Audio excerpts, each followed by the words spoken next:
বাংলা এবং বাঙালি কালচারের দিক থেকে ভাষার দিক থেকে আমরা কিন্তু সারা বিশ্বের মধ্যে এগিয়ে, এটা একটা পার্ট।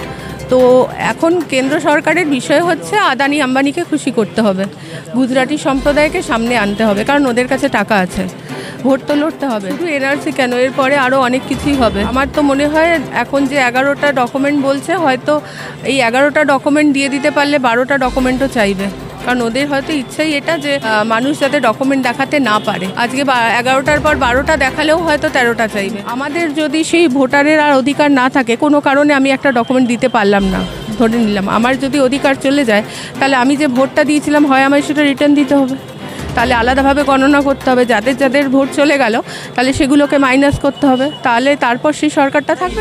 তো উপস্থিত হয়েছে শিয়ালদায় আজ 29শে জুলাই মিমের একটি সমাগম। আমাদের সম্মুখে উপস্থিত আছে রাজ্যের জেনারেল সেক্রেটারি মহিলা সম্পাদিকা সীমা ভট্টাচার্য ম্যাডাম। আমরা আজকে জিজ্ঞাসা করব যে আজ আপনারা কেন এখানে উপস্থিত? আজ আমরা উপস্থিত হয়েছি পরিযায়ী শ্রমিক যারা রাজ্যের বাইরে গিয়ে, আমাদের রাজ্যে কাজ নেই বলে বাইরে গিয়ে তাদের কাজ করতে হচ্ছে, তো সেই পরিযায়ী শ্রমিকদের উপর যেরকম অত্যাচার করা হচ্ছে এবং বাংলা ভাষী বলে তারপর তাদের যা অত্যাচার করা হচ্ছে, সেই সব কিছু মিলিয়ে আজকে আমাদের প্রোটেস্ট। ম্যাডাম কতদূর যাবেন এখান থেকে শিয়ালদা? এখান থেকে আমরা ধর্মতলা ওয়াই চ্যানেল অবধি যাব, সেখানে আমাদের সভা আছে। মেদিনীপুরে একটা ছোট্ট শেখকে মারা হয়েছে, কী বললেন? দেখুন, ওনার ফ্যামিলির সাথে আমরা কথা বলেছি, বিষয়টা পুরোটা আমরা জেনেছি, সব ডকুমেন্টসও আমাদের তরফ থেকে।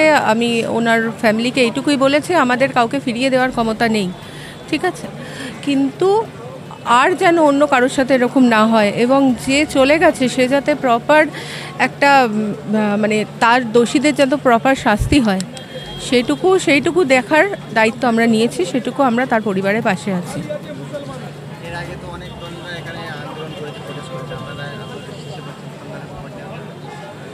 তাহলে যারা এর আগে আন্দোলন করেছে তারাও সংখ্যালঘু ভোট নেওয়ার জন্য করেছিল, তাই আমরাও করছি, তাহলে হিসেব তাই হয়। যদি সংখ্যালঘু ভোট নেওয়ার জন্যই এগুলো সব কিছু করা হয়, তাহলে আমাদের আগে যারা করেছে তারাও তাই করেছিল।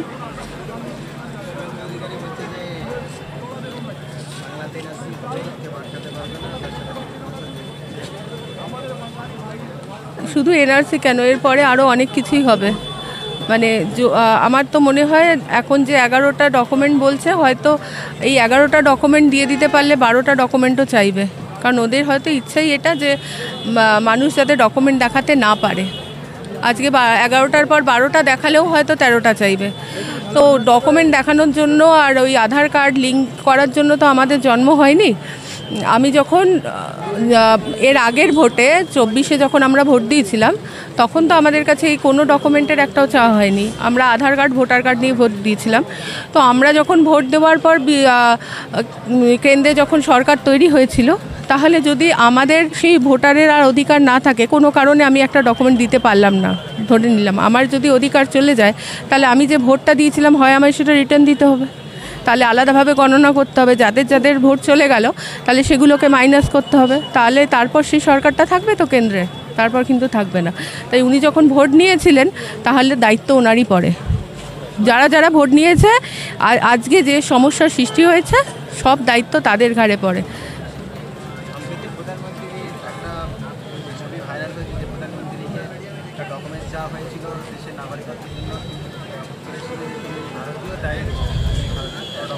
না, উনি ভারতবর্ষে জন্মগ্রহণ করেছেন, তাই উনি ভারতীয়, উনি কোনো ডকুমেন্ট দেখাবেন না, এইটা বলতে চাইছো? আর কোনো ডকুমেন্টের প্রয়োজন হয় না? হ্যাঁ, উনিও যেরকম ভারতে জন্মগ্রহণ করেছে, ডকুমেন্ট দেখানোর দরকার নেই, তাহলে আমরা যারা ভারতে জন্মগ্রহণ করেছি আমাদেরও ডকুমেন্ট দেখানোর দরকার নেই।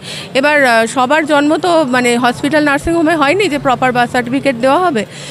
এবার তারপরে যে ডকুমেন্টসগুলো চাওয়া হচ্ছে, ঠিক আছে, সবার কাছে সেই প্রপার ডকুমেন্টস আছে, বা সেটাকে রেডি করতে হবে, তার যথাযথ সময় কি দেবে, এগুলো তো এখনও বিষয়টা তো এখনও ইয়েতে রয়েছে, কোর্টে হবে। আজকে হয়তো একটা ডিসিশন কিছু জানা যাবে, যেরকম দিয়েছিল দেখলাম আমি যেরকম, তো কোর্ট কি সিদ্ধান্ত নেয় সুপ্রিম কোর্ট, সেটা নির্ভর করছে।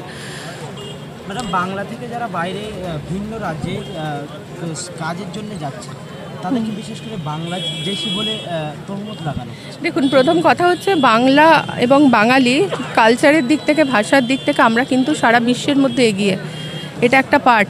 তো এখন কেন্দ্র সরকারের বিষয় হচ্ছে আদানি আম্বানিকে খুশি করতে হবে, গুজরাটি সম্প্রদায়কে সামনে আনতে হবে, কারণ ওদের কাছে টাকা আছে, ভোট তো লড়তে হবে, দেশ তো চালাতে হবে। তো এইটা হচ্ছে বিষয়। সেই জায়গা থেকে যদি আপনাদের মনে মানে তারা এই জায়গা থেকেই বাঙালিদের ওপর আজকে এই অত্যাচার, এই জায়গা থেকেই বাঙালিদের সাইড করে দেওয়া, এটা তো একটা প্রপার সুন্দর গল্প।